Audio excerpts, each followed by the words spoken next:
Chers amis amoureux de la cuisine et du bon goût, bienvenue dans cette 9e édition des Mini-Tocs. C'est au lycée hôtelier Léon Blum que le CIST Perpignan Méditerranée avait donné rendez-vous à nos 10 finalistes. 10 finalistes ayant séduit, par leurs recettes, le comité de sélection composé des chefs des Toques Blanches du Roussillon, assisté des élèves du BTS Hôtellerie. Un casting donc très sérieux, avec au choix, comme légumes imposés cette année, blettes, betteraves, pommes de terre et poivrons, mais vous n'en saurez pas plus tant que nos petits cuistots ne seront pas au fourneau. Place donc à nos candidats, très attentifs aux consignes de notre expert culinaire, François Galabert, et au briefing avec les commis, tous élèves en bac pro cuisine et tous ravis de seconder nos mini-chefs.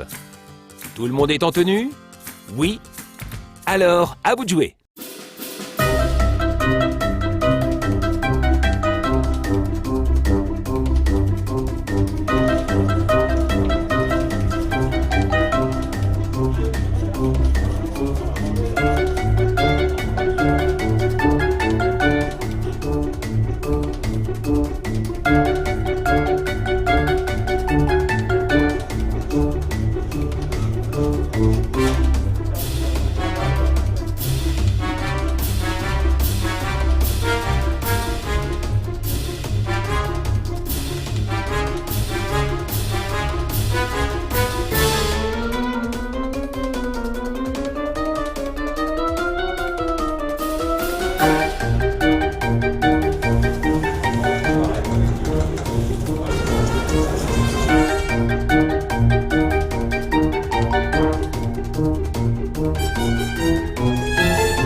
Alors cette année, on se retrouve quand même avec une particularité qui sont les blettes à travailler. C'est pas du tout un légume évident pour les enfants.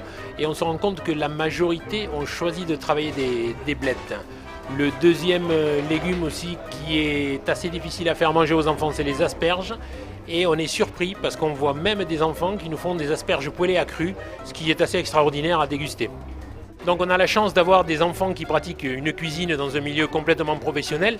Et ce sont ce jour-là les chefs qui posent des questions aux enfants pour savoir pourquoi ils ont réalisé leur recette comme ça et pourquoi ils ont utilisé ces ingrédients. C'est parti.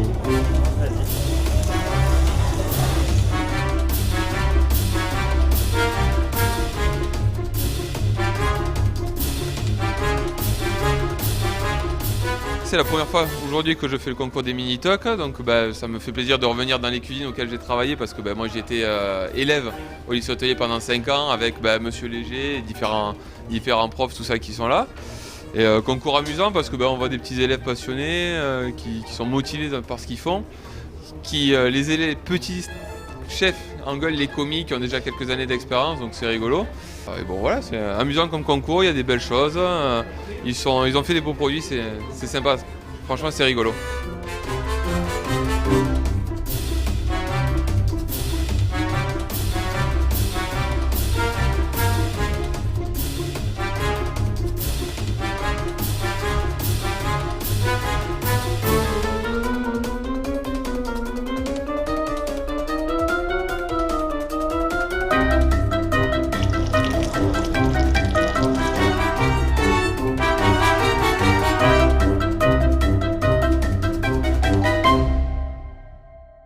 Eh bien, c'est une nouvelle édition de qualité, c'est vrai, avec beaucoup d'inspiration, beaucoup d'imagination.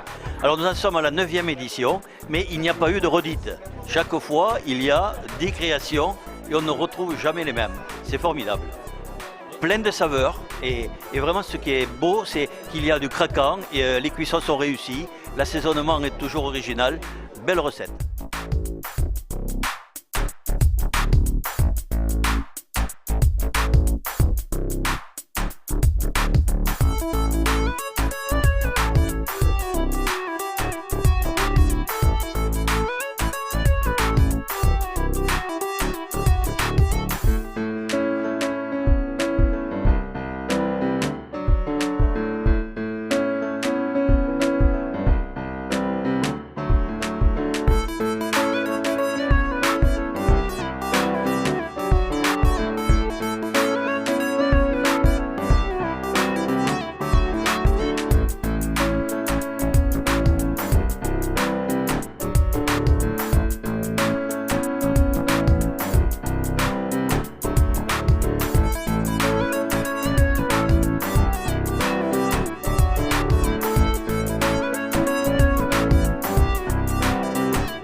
9e édition, encore une réussite, encore plus de 200-250 enfants qui participent.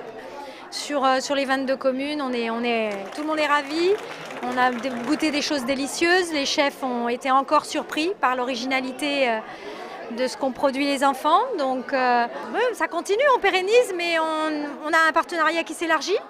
Les toques blanches sont bien évidemment complètement présentes, mais aussi maintenant les maîtres restaurateurs. On va récompenser les enfants qui ne sont pas arrivés en finale. C'est important aussi de penser aux 190 ou 200 autres qui ne sont pas venus jusqu'à nous aujourd'hui. Donc on les récompensera à la fraîche attitude, avec les chefs encore, les toques blanches toujours présentes à nos côtés. Et puis surtout, on va revisiter le concours. Là, on est bientôt à l'approche de la 10e année. On va essayer de renouveler les recettes, l'organisation du concours, les propositions. On va peut-être proposer du neuf pour la 10e. Voilà. Emma Flamand, le crumble de légumes à Villeneuve-de-la-Raho. Félicitations.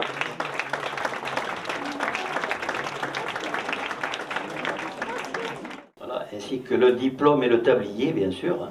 Il y a le DVD de la finale pour Lucie Girard, collection printanière de FIA.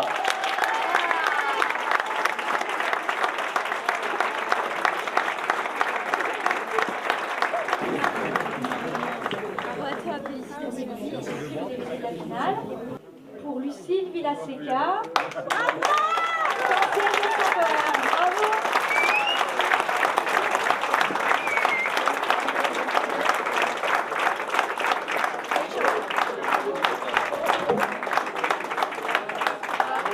Ça s'appelle l'arc-en-ciel des saveurs et il y a du chou rouge, de la salade, des blettes, de la pomme de terre normale, des vitelottes, de la carotte, de la ciboulette et du poivron rouge. Il y a un sablé au parmesan. J'ai fait une forme en plastique pour pas qu'elle se casse. Et après tu découpes avec la forme et il faut en faire 6. C'est un arc-en-ciel déjà et parce que j'aime bien les saveurs qu'il y a dedans. Et du coup ça m'a fait penser à l'arc-en-ciel des saveurs.